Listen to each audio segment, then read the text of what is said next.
Process से, ठीक है। यहाँ पर मैंने लिखा है कि प्रोसेस क्या होती है, सिंपल डिफ्यूजन या मिक्स्ड डिफ्यूजन होते हैं। अगर मैं आपको समझाऊँ डायग्राम में कोई चीज़, सबसे पहले देखो कि जो ये प्रोसेस होता है ये पैसिव प्रोसेस होता है। पैसिव प्रोसेस क्यों होता है, क्योंकि ये क्या होता है, इसके अंदर एटीपी का यूज़ नहीं होता, इसलिए ये पैसिव प्रोसेस होता है। हमने भी पीछे पढ़ा है, जैसे कि हमारा फर्स्ट एक्सप्रेशन जो था वो एक्टिव प्रोसेस में, और क्यों, क्योंकि उसमें एटीपी का यूज़ होता है, एनर्जी का यूज़ होता है इसलिए। बट यहाँ पे कोई एनर्जी का यूज़ नहीं, सिर्फ सिंपल डिफ्यूजन होता है मेम्ब्रेन से। अब डिफ्यूजन मेम्ब्रेन है तो तीन है, simple squamous epithelium, basement membrane और एंडोथेलियम। जो एंडोथेलियम आते हैं वो भी इसी का पार्ट है, और ये जो तीनों है ना ये अलग अलग जगह की मेम्ब्रेन है, इसलिए हमने इनको डिवाइड कर दिया। जो ये होती है कि हमारी बॉल ऑफ एल्वेओली, आप देख सकते हो मैंने यहाँ पे आपको दिखाया, ये दिख रहा है, ये बॉल ऑफ एल्वेओली है। जो ये बेसमेंट मेम्ब्रेन है इनके बीच का स्पेस है, और जो एंडोथेलियम है ये बॉल ऑफ ब्लड कैपिलरी है, ठीक है। अब हम डायग्राम को देखें तो डायग्राम के अंदर मैंने दिखाया कि एक एल्वेओली है जिसके अंदर पार्शियल प्रेशर ऑफ जो ऑक्सीजन है वो ज़्यादा है और CO2 का है कम है। पार्शियल प्रेशर क्या होता है कि एक proper gas mixture of gases में जो प्रॉपर गैस का कॉन्ट्रीब्यूशन होता है उसे हम पार्शियल प्रेशर बोलते हैं, ठीक है। इसके अंदर हम मेनली पढ़ेंगे O2 और CO2 का ही पढ़ेंगे और इसका नहीं पढ़ेंगे। तो यहाँ से इंस्पिरेटरी हमने कोई बाहर से एयर ली। अब एयर के साथ वैसे तो हमने हमारे ऑलरेडी नोज के अंदर या फिर जो हमने पीछे पार्ट्स लगाए थे तो उनके अंदर हमने सभी जो पैथोजेंस थे, माइक्रोब्स थे, उन सबको हटा दिया था। बट कुछ एक आधा कुछ वंस या फिर कुछ आ जाए हमारी बॉडी के अंदर तो उनके लिए हमने यहाँ पे ये लगाया पैथोजन है, ठीक है। यहाँ पे ये मैक्रोफेज एक डस्ट सेल है जो इन पैथोजन का कर जाएगा, एनगल्फ कर जाएगा, खा जाएगा। तो अभी मैंने आपको बताया पार्शियल प्रेशर के बारे में। तो हमारे यहाँ पे अब एक NCERT के अंदर पार्शियल प्रेशर ऑक्सीजन और पार्शियल प्रेशर कार्बन डाइऑक्साइड का टेबल दिया हुआ है, उससे आपके नीट में क्वेश्चन पूछे जाते हैं। मैं आपको एक बार वो ऑलरेडी बता देती हूँ, आप NCERT से एक बार उसको जरूर पढ़ लेना, ठीक है। कि जैसे आप एग्जाम्पल लो कि DO2 ब्लड, तो ऑक्सीजन के अंदर DO2 ब्लड का जो पार्शियल प्रेशर होगा वो कितना होगा 14, वहीं आप CO2 का देखें तो 45, ठीक है। और टिश्यू के अंदर ऑक्सीजन का पार्शियल प्रेशर देखें तो कितना होगा 40 और CO2 का देखें तो 45, ठीक है। वैसे अब ये 2-3 और दे रखे हैं, जैसे कि एटमॉस्फेयर का था, एल्वेओली का था और ऑक्सीजन का था, ये सब देखते हैं, तो आप उसको एक बार जरूर पढ़ लेना। फिर अब हम आगे एल्वेओली का डायग्राम जो है NCERT में गिवन है, आपको एक्सप्लेन करने के लिए मैंने यहाँ पे इसको बनाया। जैसे अब यहाँ पे आप लोग क्या है, ये एल्वेओली दे रखी है, यहाँ पे आपने एयर इंस्पायर की,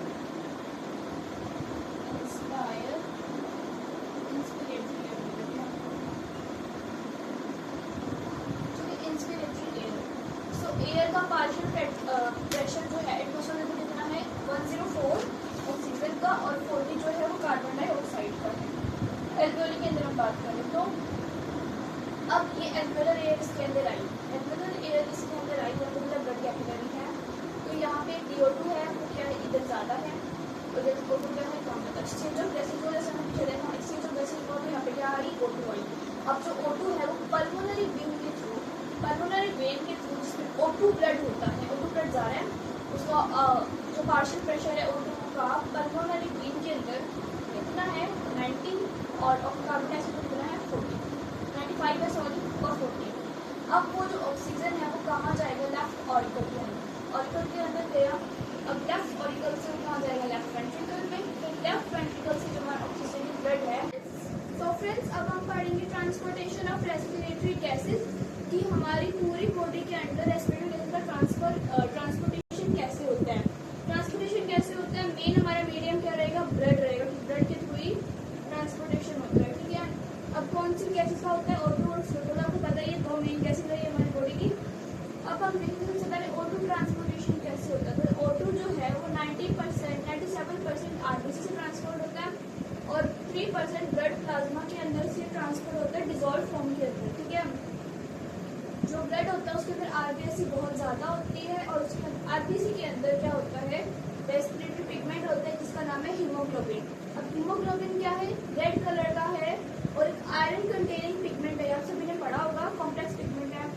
अब अगर हम बात करें RBC में किसी मैच्योर RBC की, तो इसमें क्या होता है, न्यूक्लियस नहीं होता है, सेल ऑर्गेनली नहीं होती है, रेस्पिरेशन कौन सा करता है और एनारोबिक रेस्पिरेशन करता है।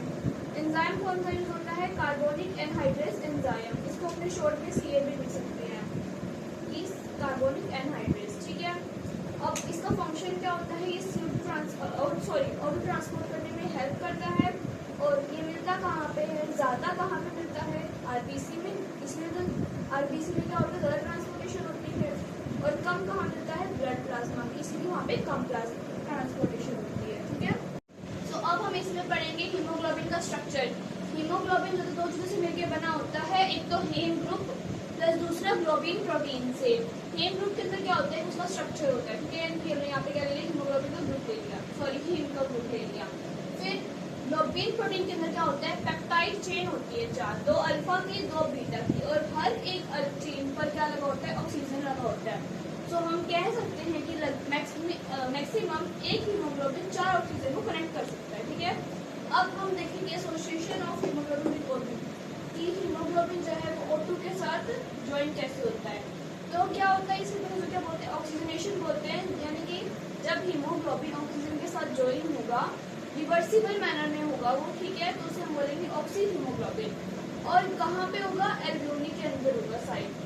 कंडीशन क्या होनी चाहिए कि ये जुड़ जाए उसके साथ, तो ऑक्सीजन का पार्शियल प्रेशर ज़्यादा होना चाहिए, कितना, 104 mmHg।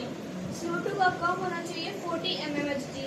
pH ज़्यादा होना चाहिए, H+ कम होना चाहिए, टेम्परेचर भी कम होना चाहिए। और टेम्परेचर एक इम्पोर्टेंट कंडीशन है, ये पूछी जाती है कई बार, तो ये आप ध्यान रखिएगा। तो अब हम देखेंगे, पहले अभी हमने देखा था एसोसिएशन, और डिसोसिएशन क्या होता है, ठीक है, कि वो हीमोग्लोबिन से अलग कैसे होता है। तो जैसे हमने उस प्रोसेस को ऑक्सीजनेशन नाम देते हैं, इसको देंगे डीऑक्सीजनेशन। उसके अंदर ऑक्सीजन प्लस हीमोग्लोबिन मिलकर ऑक्सी हीमोग्लोबिन यहाँ पे बनेगा, ऑक्सी हीमोग्लोबिन से ऑक्सीजन प्लस हीमोग्लोबिन। कौन से मैनर में, रिवर्सिबल मैनर में, यानी कि वापस यहाँ से आ सकते हैं।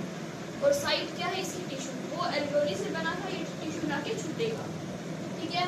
कंडीशन क्या होनी चाहिए, जस्ट उसके अपोजिट, उसमें O2 को देखो, यहाँ पे O2 कम होना चाहिए, 40 mmHg होना चाहिए, CO2 ज़्यादा, 45 mmHg, pH कम, हाइड्रोनियम आयन ज़्यादा, टेम्परेचर भी ज़्यादा। अब हम देखेंगे कि जो बाइंडिंग इफेक्ट होता है हीमोग्लोबिन का, वो किसके साथ होता है, कैसे होता है, ठीक है। सबसे ज़्यादा किससे होता है, कार्बन मोनोऑक्साइड के साथ होता है, और उसके साथ इरिवर्सिबल मैनर में होता है, यानी कि वापस को रिवर्स नहीं किया जा सकता। और CO2 के साथ थोड़ा मतलब ठीक होता है, और ऑक्सीजन के साथ तो बहुत ही कम होता है, और इन दोनों के साथ ही रिवर्सिबल मैनर में होता है। अब हम देखें कि हमारे ब्लड के अंदर हीमोग्लोबिन कितना है, तो पर 100 ml के अंदर 12 से 16 ग्राम हमें क्या मिलेगा, हीमोग्लोबिन। तो फ्रेंड्स, अब हम पढ़ रहे हैं ऑक्सीजन डिसोसिएशन कर्व, ठीक है। इसके अंदर क्या होता है, जब हमारा ऑक्सीजन जो है हीमोग्लोबिन से अलग होता है, उसके बारे में हम पढ़ रहे हैं, ठीक है। जब उसमें हमें क्या मिलता है, एक सिग्मोइड कर्व मिलता है, जैसे कि आप यहाँ पे देख रहे हो, यहाँ तक जब हमारा ये कर्व आएगा तो ये स्ट्रेट जाना है, यानी कि यहाँ तक क्या हो रहा है, जो हीमोग्लोबिन है ऑक्सीजन से ज्वाइन हो गया, तो ये एसोसिएशन हो गया। जैसे ही इससे ऊपर जाएगा, तो यानी कि 50 पे जाएगा, पार्शियल प्रेशर 50 पे जाएगा, तो डिसोसिएट होना चालू हो जाएगा, जिससे हमें सिग्मोइड कर्व मिलेगा, जो S शेप का होता है, ठीक है। और ये हम किसके अगेंस्ट प्लॉट करते हैं, partial pressure of oxygen against the percentage of saturation of haemoglobin. S shape का मिलता है हमें, ये आप देख सकते हैं कि अगर हमारा एसोसिएशन होगा, यानी कि यहाँ पे जो हमारा कर्व आएगा, तो हमें क्या क्या कंडीशंस मिलेगी, वो मैंने आपको भी थोड़ी देर पहले ही बताया था लास्ट टॉपिक के अंदर, कि ये जब होता है एसोसिएशन कहाँ होता है, एल्वियोली में, और हीमोग्लोबिन जो है वो ऑक्सीजन के साथ बाइंड करके ऑक्सी हीमोग्लोबिन बनाता है, जिसके अंदर ऑक्सीजन का पार्शियल प्रेशर ज़्यादा होता है और कार्बन डाइऑक्साइड का कम होता है। हाइड्रोनियम आयन ज़्यादा होते हैं, pH वैल्यू हाइड्रोनियम वैल्यू, जो हाइड्रोनियम आयन होते हैं वो कम होते हैं, pH वैल्यू ज़्यादा होती है, टेम्परेचर जो है वो भी कम होता है। और अगर वहीं हम डिसोसिएशन देखें तो सब इसका जो है वो रिवर्स हो जाएगा, ये टिश्यू में होता है, और ऑक्सी हीमोग्लोबिन से हमें हीमोग्लोबिन, यानी एसोसिएशन में हमें क्या मिलता है, हीमोग्लोबिन प्लस O2 से ऑक्सी हीमोग्लोबिन। वहीं पे अगर डिसोसिएशन में देखें तो हमें ऑक्सी हीमोग्लोबिन से हीमोग्लोबिन प्लस O2 मिलेगा, ठीक है। और P50 पे आते ही डिसोसिएट होना चालू हो जाएगा, और O2 जो इसके अंदर पार्शियल प्रेशर होता है वो कम होता है, CO2 का ज़्यादा, pH कम, हाइड्रोनियम आयन ज़्यादा, और टेम्परेचर भी ज़्यादा, और इसका हमें एंड प्रोडक्ट क्या मिलती है, एनर्जी मिलती है। तो फ्रेंड्स, अब हमने पहले ऑक्सीजन का ट्रांसपोर्टेशन पढ़ा था, अब हम कार्बन डाइऑक्साइड का ट्रांसपोर्टेशन पढ़ेंगे। इसके अंदर क्या होता है, हमारा कार्बन डाइऑक्साइड जो है वो टिश्यू से ब्लड के अंदर जाता है। आपको पता है जैसे हमारे ब्लड से टिश्यू के अंदर O2 आती है, तो वैसे ही टिश्यू CO2 क्या जाएगी, ब्लड के अंदर जाएगी टिश्यू से। और इसका मीडियम क्या होता है, हमारा ब्लड होता है। आप सभी को नॉर्मली पता ही है ये चीज़। अब इसका हम कंपोनेंट्स देखते हैं कि कैसे कैसे फॉर्म में जो हमारा कार्बन डाइऑक्साइड है वो ट्रांसपोर्ट होता है। सबसे पहले हम देखें, सबसे कम ये ब्लड प्लाज्मा की फॉर्म में, तो 77% होता है ब्लड प्लाज्मा की फॉर्म में, 7% तो डायरेक्ट होता है, और 70% ये बाइकार्बोनेट आयन की फॉर्म में होता है ब्लड प्लाज्मा के अंदर ही है, बट बाइकार्बोनेट आयन की फॉर्म में होता है। और 23% ये RBC के अंदर हीमोग्लोबिन में होता है, कार्ब अमीनो हीमोग्लोबिन की फॉर्म में होता है। अब ये CO2 जो है वो पहले टिश्यू से ब्लड में जाएगी, तो क्या होगी, लोडिंग होगी, यानी कि जो जैसे अपने कहते हैं ना कि सामान पैक को कर दो, तो वैसे ही CO2 को पैक करेंगे हम और ब्लड में डालेंगे। सिर्फ ब्लड से जब एल्वियोली में आएगी तो वो क्या कर देंगे, उसको अनपैक कर देंगे, यानी कि अनलोडिंग कर देंगे। तो हम वही आगे प्रोसेस पढ़ रहे हैं, लोडिंग ऑफ CO2। ठीक है, तो लोडिंग ऑफ CO2 में क्या होता है, ये हमारी पूरी, आपको मैंने ब्लड वेसल है इसे थोड़ा खोल के दिखाया है। तो यहाँ पे हमारी ऑक्सीजन आई, अब ऑक्सीजन आई तो सबसे पहले हम इसके अंदर ब्लड प्लाज्मा होता है, RBC होता है। तो हम ब्लड प्लाज्मा का देखते हैं, बीच में मैंने आपको RBC दिखाया इतना सा, ये बाकी ये सारा ब्लड प्लाज्मा है। ठीक है, तो ब्लड प्लाज्मा के अंदर हमारे फर्स्ट जो है, ये आपको सेल दिखाया है मैंने, यहाँ पे सेलुलर रेस्पिरेशन हो रहा है जिससे हमें एनर्जी मिल रही है। तो अगर हम सेल से ब्लड प्लाज्मा का देखें तो 7% डायरेक्ट जा रहा है, देख लिया आप लोगों ने, 7% डायरेक्ट जा रहा है। जो हमारा कार्बन डाइऑक्साइड है तो उसको वाटर मिलेगा, हमारे ब्लड प्लाज्मा के अंदर वाटर होता है, तो वो CA enzyme, carbonic anhydrase enzyme, हमने स्टार्टिंग में पढ़ा था ट्रांसपोर्टेशन टॉपिक के स्टार्टिंग में, कि ये जो एंजाइम होता है ये सिर्फ ट्रांसपोर्टेशन में हेल्प करता है हमारी, तो ये इसके ट्रांसपोर्टेशन हेल्प करेगा और ये क्या बना देगा, एक कार्बोनिक एसिड बना। तो फ्रेंड्स अभी हमने पढ़ा लोडिंग ऑफ CO2, हम पढ़ेंगे अनलोडिंग ऑफ CO2। जो चीज़ प्रोसेस हमने लोडिंग ऑफ CO2 में करते, बस उसी प्रोसेस का हम रिवर्स कर देंगे। वहाँ पे हमें टिश्यू से एल्वियोली ब्लड वेसल में भेजा था, हम यहाँ पे ब्लड वेसल से एल्वियोली में भेजेंगे। ठीक है, अब यहाँ पे हमारे ब्लड वेसल में क्या आ रहा है, DO2 आ रहा है, पहले क्या आ रहा था, O2 आ रहा था। पहले CO2 प्लस H2CO3 बना रहे थे कार्बोनिक एसिड। अब ये जो है ये रिवर्स हो रहा है, इससे जो CO2 मिल रही है ये CO2 क्या आ जाएगी, हमारी एल्वियोली के अंदर आ जाएगी, 7% वही। ठीक है, अब RBC के अंदर देखें तो जो हीमोग्लोबिन और O2 है वो पहले क्या थे, कंबाइन थे, टूट रहे थे। अब जो ये ऑक्सीजन है ये एल्वियोली से यहाँ पे बाहर आ जाएगी, तो ये क्या हो जाएंगे, वापस कंबाइन हो जाएंगे एल्वियोली के अंदर। और जो यहाँ से CO2 है वो अलग हुई थी, हीमोग्लोबिन हमारा लास्ट टाइम बना था वो है, अब यहाँ पे अलग हो जाएगी। तो जहाँ से जो CO2 मिली थी वो वापस आ जाएगी 23%। फिर CO2 प्लस H2O हमारा मिलके क्या बना था, H2CO3 CA के प्रेजेंस में, फिर CA के प्रेजेंस में वापस ये अलग अलग हुआ था हमारा। अब यहाँ पे क्या ये कंबाइन होगा, आपको दिखाती हूँ अभी आगे। HCl है, ये अलग अलग हुआ था यहाँ पे। ठीक है, ये क्या, ये कंबाइन हुआ था यहाँ पे, ये अलग अलग हो जाएगा वापस। अब ब्लड प्लाज्मा के अंदर Na+Cl हमारा बना था ना यहाँ पे, हाँ टूटा था यहाँ पे, अब बनेगा वापस। तो जो ये Cl है यहाँ पे वापस आ जाएगा, और जो ये HCO3 है ये वापस आ जाएगा हमारा वहाँ पे। ठीक है, NH2 जो था हमने पहले HCO3 यहाँ से लाए थे लास्ट टाइम, अब उसको वापस दे आएंगे। तो यहाँ से अब क्या निकलेगा, ऑक्सीजन निकलेगा, CO2 वापस एल्वियोली में चला गया, ब्लड वेसल से। सो फ्रेंड्स अब हम पढ़ेंगे regulation of respiration. Regulation of respiration कैसे होता है, दो तरह से होता है, न्यूरल रेस्पिरेशन और केमिकल रेस्पिरेशन। न्यूरल रेस्पिरेशन के अंदर दो टाइप्स होते हैं, वॉलंटरी रेस्पिरेशन और इनवॉलंटरी। आपको सिर्फ इसके बारे में कोई डिफाइन नहीं करना है, वॉलंटरी इनवॉलंटरी थोड़ा बहुत एक्सप्लेन करना है, थोड़ा बहुत समझना है ये कि रोटेशन वगैरह। जो वॉलंटरी होते हैं, आपको पता है वॉलंटरी क्या होता है, जो सेरेब्रम से खुद हो सकते हैं। ठीक है, यानी कि उस पर हमारा कंट्रोल होता है वॉलंटरी एक्शंस के ऊपर। तो वो सेरेब्रम कंट्रोल करता है, जो किसका पार्ट है, फोरब्रेन का पार्ट है। अब हम बात करें इनवॉलंटरी की, तो ये जो होता है ये खुद कंट्रोल नहीं हो सकता हमसे, ये हमारा ब्रेन कंट्रोल करता है।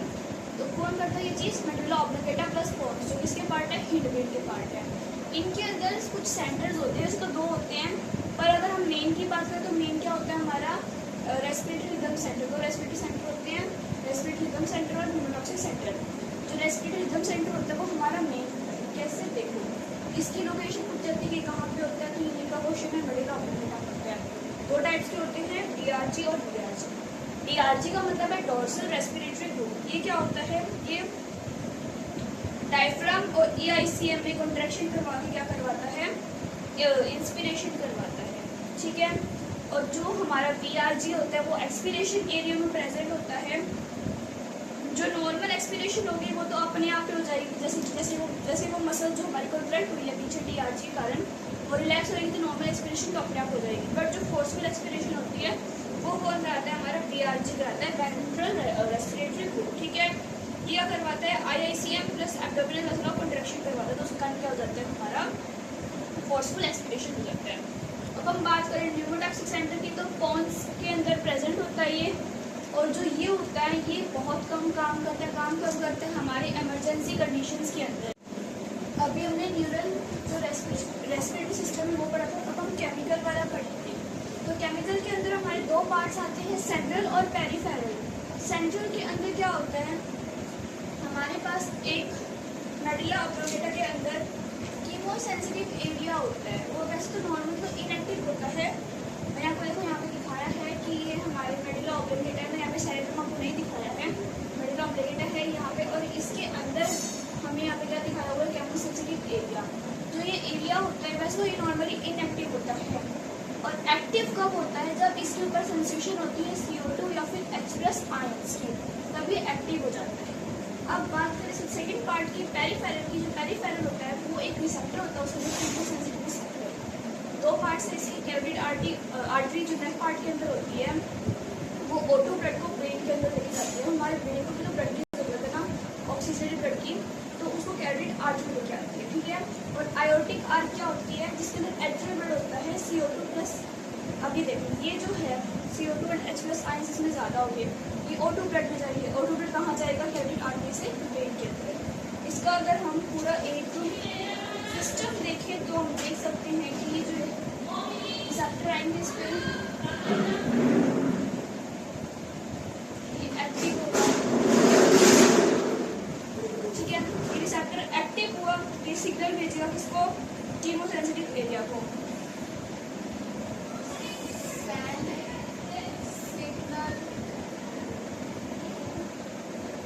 कीमोसेंसिटिव एरिया को मैं CSC लिखती हूँ, ठीक है, कीमोसेंसिटिव एरिया।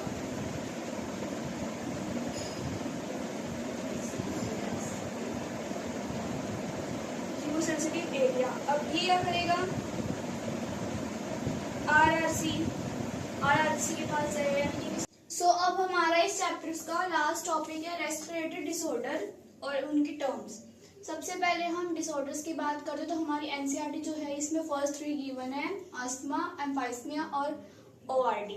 अस्थमा की बात करें तो एक ये टाइप ऑफ एलर्जी जिसके कारण हमारे जो रेस्पिरेटरी ट्रैक्ट है यानी कि ट्रैकिया जो है उसके अंदर स्वेलिंग आ जाती है, और स्वेलिंग आने के कारण क्या होता है, हमारे रेस्पिरेटरी ट्रैक्ट जो है वो बहुत ज़्यादा नैरो हो जाता है और हमें ब्रीथ करने में प्रॉब्लम हो जाती है। ब्रीथ के कारण हमारे साथ विजिंग भी होती है, हमें इतना ही इसके अंदर है। अब हम अगला बात करें एम्फाइसमिया। तो ये एम्फाइसमिया जो है ये हमारे 2025 का नीट का क्वेश्चन भी है कि इसके बारे में हमें नीट में पूछा गया था। ये क्रोनिक डिसऑर्डर है जिसके अंदर हमारी एल्वियोलर वॉल्स जो होती है वो डैमेज हो जाती है, और जिसके अब डैमेज हो गई एल्वियोलर वॉल्स तो सरफेस रेस्पिरेटरी जो सरफेस एरिया है वो क्या हो जाएगा, कम हो जाएगा तो हमें ब्रीथ करने में प्रॉब्लम होगी।